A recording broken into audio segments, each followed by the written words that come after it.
Good morning, good afternoon, good evening, hello, hi, नमस्ते। मैं आपकी हिंदी की अध्यापिका सुनीता मैम फंडी ट्यूटर में आपका फिर से स्वागत करती है। बच्चों, क्लास 7 में आकर के कैसा लग रहा है? अपनी पढ़ाई पर ध्यान दे रहे हैं कि नहीं दे रहे हैं, कि सिर्फ बस मित्र ही बनाए जा रहे हैं? मित्र बनाइए, बिल्कुल बनाइए, लेकिन पढ़ाई का भी पूरा ध्यान रखिए। आप लोग अपने आप को पूरा अप टू डेट रखिए। इसके लिए आज पंडित ट्यूटर आपके लिए नया टॉपिक लेकर के आया है, भाषा और व्याकरण। बच्चों, अगर आप सोचो कि मुझे अपने मन के भावों को आपको बताना हो और मैं कुछ बोलूँ ना, मैं कुछ लिखूँ ना, मैं हाथों से भी कोई इशारा ना करूँ, क्या आप मेरे मन की बात समझ पाएंगे? आप ये सोचेंगे कि मैम क्या बात करती हैं, क्या हम अंतर्यामी हैं? बिल्कुल आप अंतर्यामी नहीं हैं। कोई भी अंतर्यामी नहीं है जो ये समझ जाए मेरे मन में क्या है, या मैं भी अगर आपकी बात समझना चाहूँ तो मैं नहीं समझ पाऊँगी। बिल्कुल सही कहा। तो अपने मन की बात को दूसरों तक पहुँचाने का जो साधन है उसे हम कहते हैं भाषा। उसे हम क्या कहते हैं? भाषा कहते हैं। भाषा क्या है? अपने मन के भावों को दूसरों तक पहुंचाना ही भाषा कहलाता है। और यहाँ पर आता है व्याकरण। तो व्याकरण क्या है? व्याकरण एक रूल का एक ग्रुप है, ठीक है ना। एक ऐसा शास्त्र है जो हमें भाषा को बोलना, लिखना और अच्छे से पढ़ना, उसका सही तरीका क्या है वो सिखाता है, ठीक है। तो आइए हम लोग इसके बारे में और डिटेल में पढ़ते हैं। और इसके लिए सबसे पहले आप इस वीडियो को लाइक करो, अपने मित्रों के साथ शेयर करो, और अगर आपने फंडी ट्यूटर को अब तक सब्सक्राइब ना किया हो तो जल्दी से इस वीडियो को फंडी ट्यूटर को सब्सक्राइब करो, ताकि आने वाले जो भी नए वीडियोस हो वो आपसे मिस ना हो और आप हमेशा के लिए अप टू डेट रहें। तो भाषा, जैसा कि मैंने आपको पहले बताया था, कि अपनी बात को दूसरों तक पहुंचाने का जो माध्यम है उसे हम भाषा कहते हैं। लेकिन व्याकरण की दृष्टि से भाषा भाष धातु से बना है। धातु मीन्स क्रिया, हाँ। तो भाष धातु जिसका भाष क्रिया, जिसका अर्थ होता है बोलना। तो मनुष्य जिन ध्वनियों को बोलकर अपनी बात कहता है, तो यहाँ पर ध्वनियों को समझिए, जो साउंड होते हैं। हम लोग क्या करते हैं? हम लोग मुंह से साउंड तो निकालते हैं, तो जो बात कहते हैं, बोलकर कहते हैं, साउंड निकालते हैं, उसे हम भाषा कहते हैं। तो हम भाषा की परिभाषा किस प्रकार दे सकते हैं कि अपने मुंह से निकली हुई ध्वनियों को बोलकर अपनी बात कहना, उसे हम भाषा कह सकते हैं, ठीक है। अब भाषा, एक बात सुनो, भाषा को अगर मुझे अपनी बात आपको समझानी हो तो मुझे क्या करना पड़ेगा? मुझे बोलना पड़ेगा और मुझे लिखना पड़ेगा, है ना। तो मैं बोल भी रही हूँ और मैं लिख भी रही हूँ। तो मेरी बात आप कैसे समझोगे? जब तक मैं बोलूँ ना, जब तक मैं लिखूँ ना, है ना। तो इस तरह से भाषा के दो रूप होते हैं, एक तो बोलने वाली और एक लिखने वाली। तो इसके लिए हमने क्या नाम रखा है? बोलना को लिखा है मौखिक और लिखना को लिखा है लिखित। आइए हम लोग समझते हैं मौखिक भाषा और लिखित भाषा। तो भाषा का वह रूप जिसमें एक व्यक्ति बोलकर विचार प्रकट करता है और दूसरा व्यक्ति सुनकर। तो बच्चों, जो भी साउंड हम बोलते हैं वही तो हम सुनते हैं, क्या ऐसा नहीं है? क्या हम लिखी हुई बात को सुन सकते हैं? सपोज मैंने लिखा यहाँ पर ये,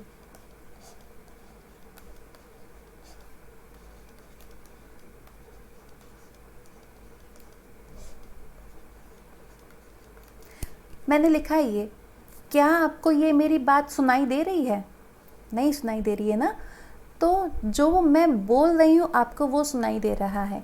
तो मौखिक भाषा क्या है? जो हम बोलते हैं और सुनकर समझते हैं, उसे हम मौखिक भाषा कहते हैं। जैसे टेलीफ़ोन पर बातचीत करना। अब आजकल टेलीफ़ोन नहीं है लेकिन मोबाइल है, हमें किसी से बात करनी हो तो मोबाइल पे हम कॉल कर लेते हैं। दूरदर्शन यानी कि टीवी, टीवी हम लोग देखते हैं, टीवी देखते तो हैं लेकिन साथ साथ में उस पे जो आवाज़ आ रही है हम वो भी तो सुनते हैं। और भाषण, आपने कई नेताओं के भाषण सुने होंगे, है ना। तो जैसे नरेंद्र मोदी जी, हमारे माननीय प्रधानमंत्री जी जब भाषण देते हैं तो तब आप देखते हैं ना कि वो भाषण दे रहे हैं, लेकिन साथ में वो जो बोलते हैं वही तो हम सुनते हैं। फिर वार्तालाप, बातचीत, जो कि हम सबका फेवरेट है। वार्तालाप, बातचीत, जैसे आप और मैं बातचीत कर रहे हैं, है ना। ऐसे ही जो नाटक, प्ले वगैरह, स्कूल में भी कई प्ले होते हैं। बच्चों, क्या आप लोग प्ले में पार्टिसिपेट करते हो? जो बच्चे प्ले में पार्टिसिपेट करते हैं अपना नाम बताएं। और रेडियो, बच्चों आप लोग रेडियो सुनते हो? रेडियो कभी सुना है? तो रेडियो सुना जाता है, वो देखते नहीं हैं, हम उसको पढ़ते नहीं हैं, वो मूवी नहीं है, वो एक ऐसा साधन है जिसमें हमको सुनाई देता है। तो ये सारे साधन कौन से हैं? मौखिक भाषा के हैं। ठीक है, अब आते हैं हम लोग लिखित भाषा पर। लिखित भाषा जिसमें व्यक्ति अपने भावों को लिखकर प्रकट करता है और दूसरा उसे पढ़कर समझता है। लिखा हुआ ही तो पढ़ते हैं हम लोग। देखो यहाँ पर ये क्या लिखा हुआ है, आप इसको पढ़ के समझोगे ना। इसी तरह से लिखा हुआ जो पढ़ते हैं वही हमारा लिखित भाषा हो गया। तो जिसको अपनी बात प्रकट करनी है तो वो दो तरीके यूज़ कर सकता है, या बोल सकता है या लिख सकता है। तो कई बारी हम लोग अपनी बात बोल नहीं सकते, हम लोग लिखते हैं। आजकल व्हाट्सएप बहुत चलता है ना। फटाक से हमने मैसेज किया, वो बच्चों बताओ आखिर वो भाषा का कौन सा रूप है जिसमें हम टाइप करके अपने मित्रों को टेक्स्ट करके भेजते हैं? वो क्या होता है? आपके पास 5 सेकंड है। 5, 4, 3, 2, 1। बच्चों वो लिखित रूप है। क्यों? हमने बेशक उसमें पेन का यूज़ नहीं किया लेकिन उसमें हमने टेक्स्ट लिखा हुआ है, हमने उसमें वर्णों को टाइप किया है और उसको हम रीड करते हैं, पढ़ते हैं, है ना। उसे हम सुनते नहीं, उसे हम पढ़ते हैं। तो जो भी हम व्हाट्सएप पर मैसेज करते हैं लिखित में, तो वो हमारा लिखित भाषा हुआ। ठीक है, तो इसके और उदाहरण क्या हैं? पत्र, लेटर, लेख, कई ब्लॉग्स वगैरह आजकल आते हैं। कई लोग ब्लॉग्स आपने कभी पढ़े हैं? इंटरनेट पे ब्लॉग्स आते हैं। मैं ब्लॉग्स की बात नहीं कर रही हूँ, मैं ब्लॉग्स की बात कर रही हूँ। लेख, ऐसे ही कई लेख मैगज़ीन्स में भी आते हैं, समाचार पत्र में भी आते हैं, यानी कि न्यूज़पेपर में भी आते हैं। ऐसे ही एक और एग्जाम्पल यहाँ पर समाचार पत्र भी लिखा हुआ है। लेख समाचार पत्र में भी आते हैं, लेख कई मैगज़ीन में भी लिखे होते हैं, कहानियाँ, ऑटोबायोग्राफी, है ना। तो ये इतने सारे, यहाँ तक कि जितनी कविताएं हैं हमारी जितनी टेक्स्ट बुक है, हमारी कोर्स में कितनी सारी टेक्स्ट बुक होंगी, तो वो सारे के सारे हमारे भाषा का लिखित रूप है। बच्चों ये समझ में आया? जल्दी से कमेंट करके बताओ। जो आपने अब तक वीडियो को लाइक ना किया हो तो पहले वीडियो को लाइक करो, अपने मित्रों में शेयर करो, और अगर फंडी ट्यूटर को अब तक सब्सक्राइब ना किया हो तो किस बात का वेट कर रहे हो बच्चों? फंडी ट्यूटर को सब्सक्राइब करो ताकि आने वाले समय में आने वाली वीडियोस आपसे छूट ना जाए।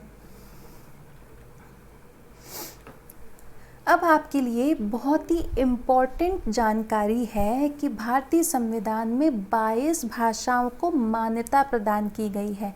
हालांकि इसका मतलब ये नहीं है कि 22 के अलावा जो भाषाएं हैं वो हमको इंडिया में बोलनी नहीं है। नहीं, इनको मान्यता प्रदान की गई है कि मतलब इनको कंसिडरेशन दिया गया है।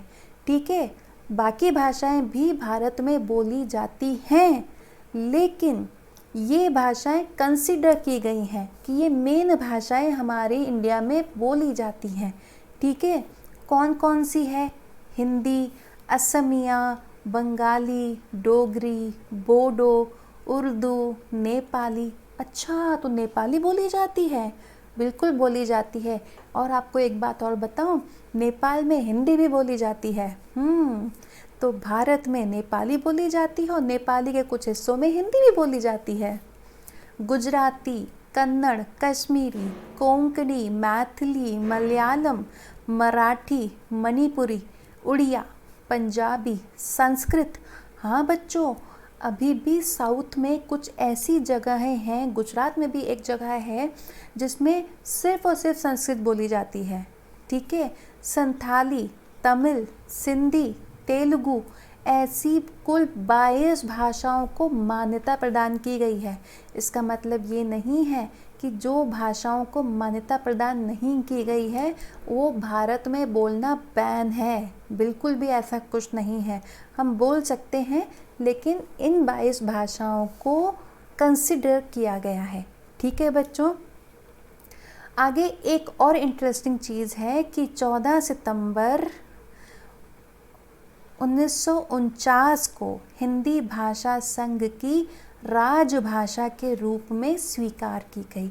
अब राजभाषा क्या है, मैं आपको बताती हूँ। राजभाषा एक होती है राष्ट्रभाषा, जो कि हिंदी हमारी राष्ट्रभाषा है क्योंकि वो ऑल ओवर दी इंडिया ज़्यादा बोली जाती है।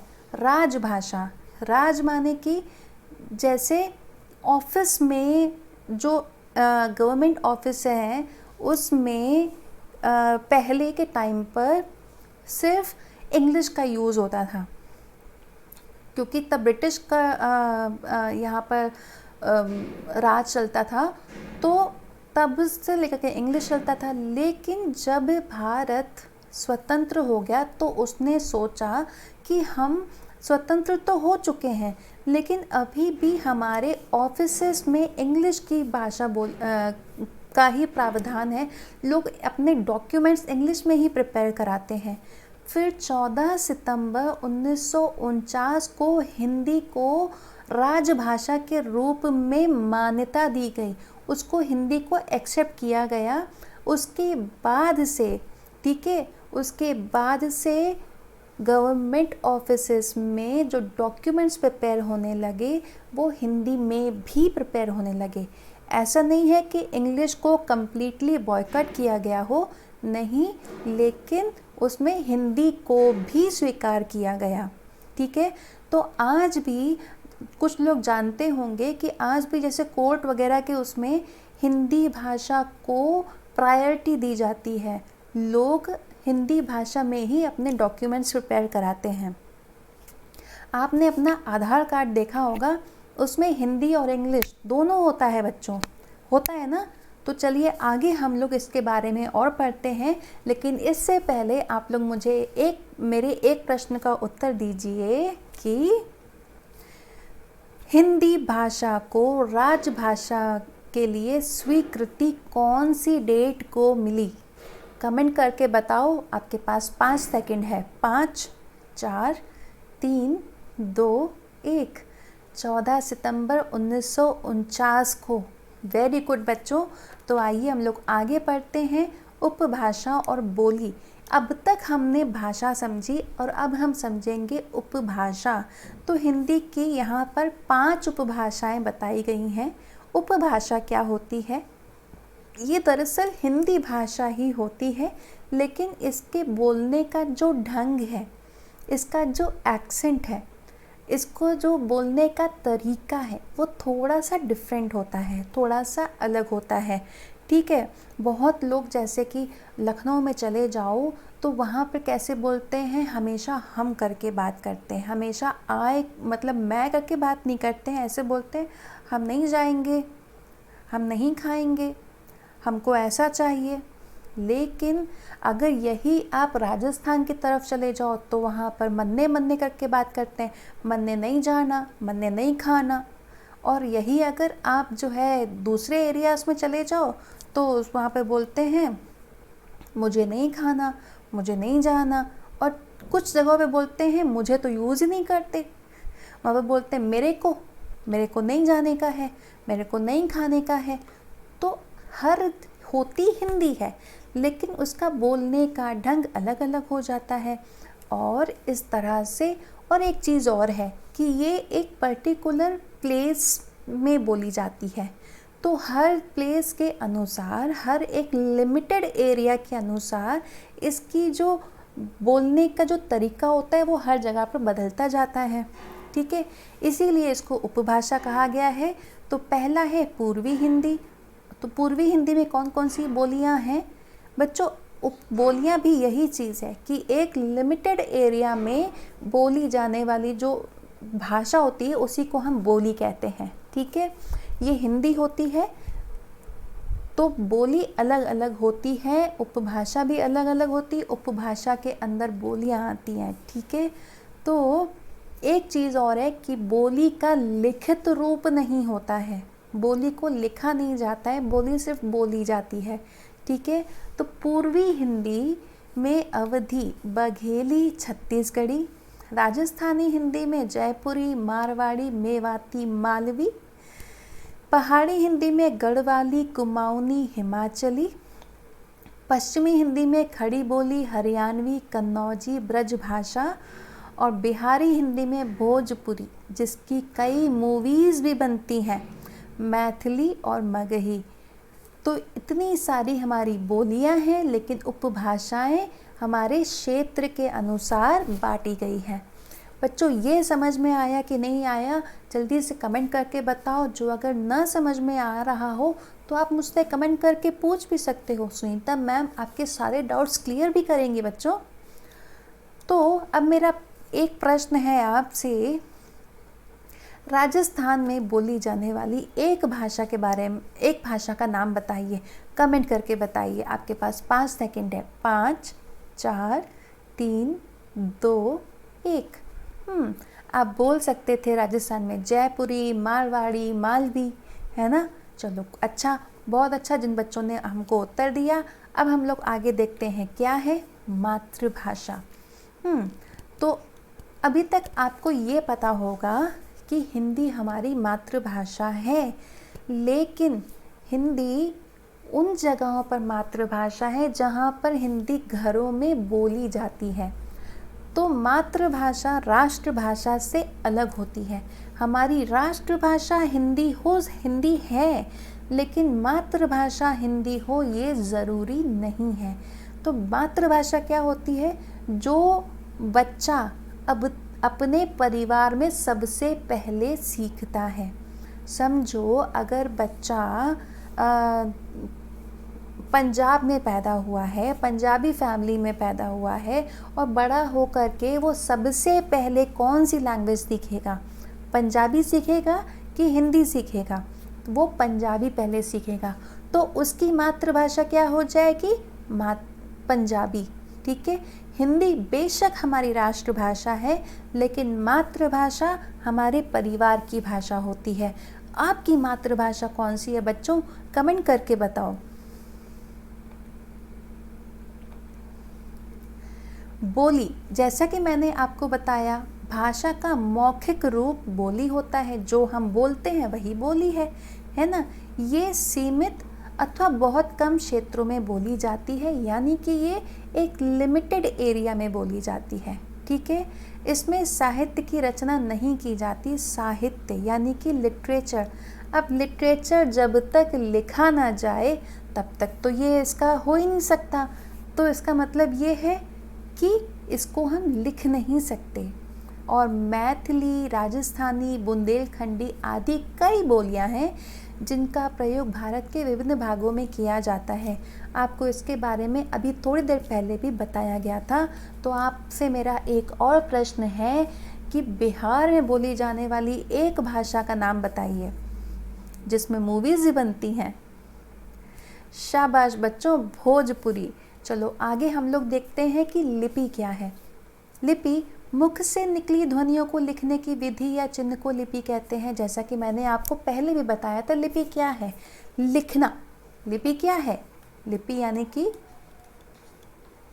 लिखना। ठीक है, तो यहाँ पर एक चीज़ है कि जब भी हम कुछ बोलते हैं, हर चीज़ का एक साउंड है ना। जैसे कि मैंने यहाँ पर लिखना लिखा है, तो ल का एक साउंड है, ख का अलग साउंड है, न का अलग साउंड है ना। तो हर चीज़ का, हर लेटर का अलग साउंड है। तो होता क्या है, जो साउंड हम बोलते हैं उसी का जो लिखित रूप है, जो उसका एक असाइंड लेटर है, उसी को ही हम लिपि कहते हैं। अब पूरी दुनिया में इतने सारे लैंग्वेजेस हैं, तो हर लैंग्वेज की अलग अलग लिपि है बच्चों। आपको बताती हूँ कैसे।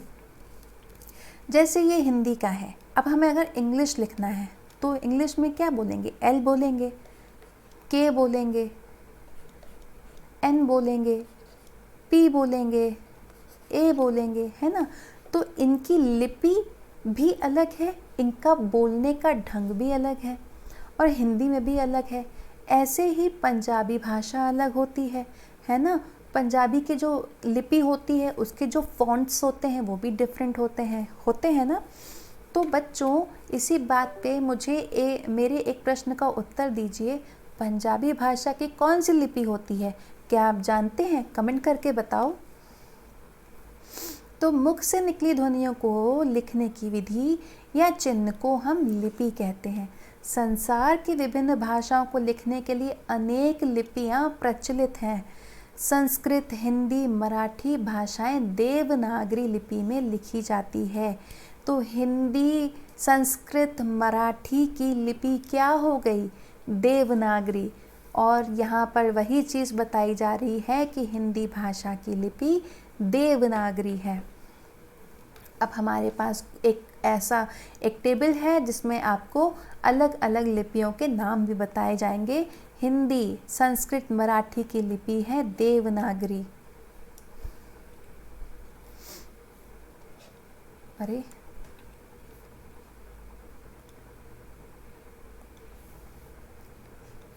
पंजाबी की गुरमुखी, उर्दू फारसी की फारसी, अरबी की अरबी, बंगला की बंगला, रूसी की रूसी, और अंग्रेज़ी, जर्मन, फ्रेंच और स्पेनिश की रोमन।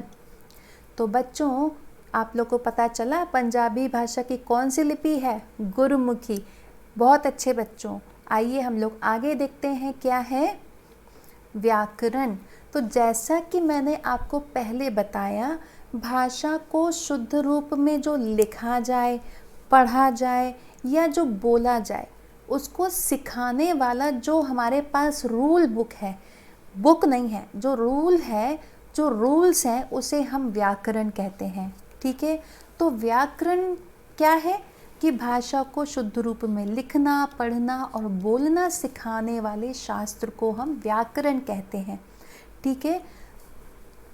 व्याकरण के द्वारा ही हम जानते हैं कि हमें किस तरह से लिखना है, किस तरह से पढ़ना है, किस तरह से बोलना है ना। तो जैसे मानो अगर मैंने प बोला, तो प को हम अगर ये लिखें तो ये सही है? नहीं सही है ना, क्योंकि व्याकरण की दृष्टि में प ये है। और अगर मैं आपसे बोलूँ इसको पढ़ो, आप इसको क्या पढ़ोगे? आप इसको क पढ़ोगे ना। तो इसको हमें सही से पढ़ना भी आना चाहिए। ठीक है। फिर उसके बाद बोलना, वही चीज़ है कि पढ़ भी लिया फिर बोलेंगे भी सही से, है ना। तो हर चीज़ को मतलब हिंदी को लिखना, पढ़ना, बोलना सिखाने वाला जो शास्त्र होता है, उसी शास्त्र को हम व्याकरण कहते हैं, जो कि 4 भागों में बटा हुआ है। वर्ण विचार, जिसमें हम वर्णों के बारे में जानते हैं। शब्द विचार, जिसमें हम शब्दों के बारे में जानते हैं, कितने तरह के शब्द होते हैं, कौन कौन से शब्द होते हैं, शब्दों का वर्गीकरण किस तरह से हुआ है। शब्द खाली 1 या 2 नहीं, शब्द तो बहुत सारे होते हैं, लेकिन शब्दों का भी क्लासिफिकेशन है। फिर पद, अब यहाँ पर ये समझने वाली बात है कि पद क्या होता है। पद होता है शब्द ही, लेकिन जब ये शब्द एक वाक्य में व्याकरण की माला में बंध जाते हैं तो वो पद कहलाते हैं। अभी हम लोग आने वाले दिनों में इसके बारे में भी पढ़ेंगे। फिर है वाक्य विचार, आखिर वर्णों से शब्द बनेगा, फिर शब्द से वाक्य बनेगा, है ना। तो वाक्यों में भी कई क्लासिफिकेशन है।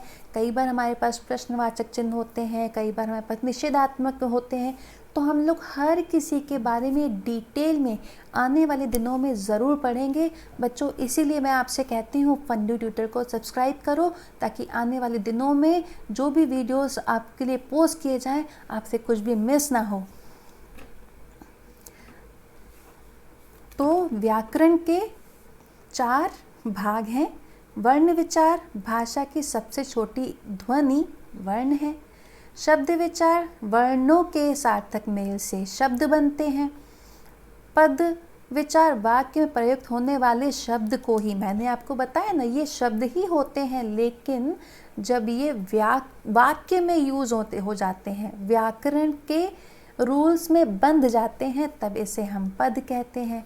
और वाक्य विचार शब्दों का समूह जिसका अर्थ भाव पूरा समझ में आ जाए, उसे हम वाक्य कहते हैं। इन सब के बारे में हम लोग डिटेल में आने वाले दिनों में ज़रूर पढ़ेंगे। फंडी ट्यूटर को ज़रूर सब्सक्राइब करो ताकि आपका कोई भी टॉपिक छूटे ना बच्चों। तो बच्चों, अब तक जो भी पढ़ाया गया मैं आशा करती हूँ आप लोगों को समझ में आया होगा। तो बच्चों, अब मुझे सबसे पहले ये बताओ कि मातृभाषा क्या होती है। इस प्रश्न का उत्तर मैं देखूं कौन कौन बच्चे दे रहे हैं, कमेंट करके दो। आपके पास 5 सेकंड है। 5 4 3 2 1। जो बच्चा अपने घर में सबसे पहले सीखता है उसे हम मातृभाषा कहते हैं। वेरी गुड बच्चों। तो आज के लिए इतना ही। आने वाले दिनों में हम लोग और भी टॉपिक लेकर के आएंगे। तब तक के लिए बच्चों आप लोग अपना ध्यान रखिएगा और अपनी पढ़ाई को बिल्कुल मत भूलिएगा, पढ़ाई करते रहिएगा। ठीक है बच्चों, चलो अब चलते हैं। Bye, take care.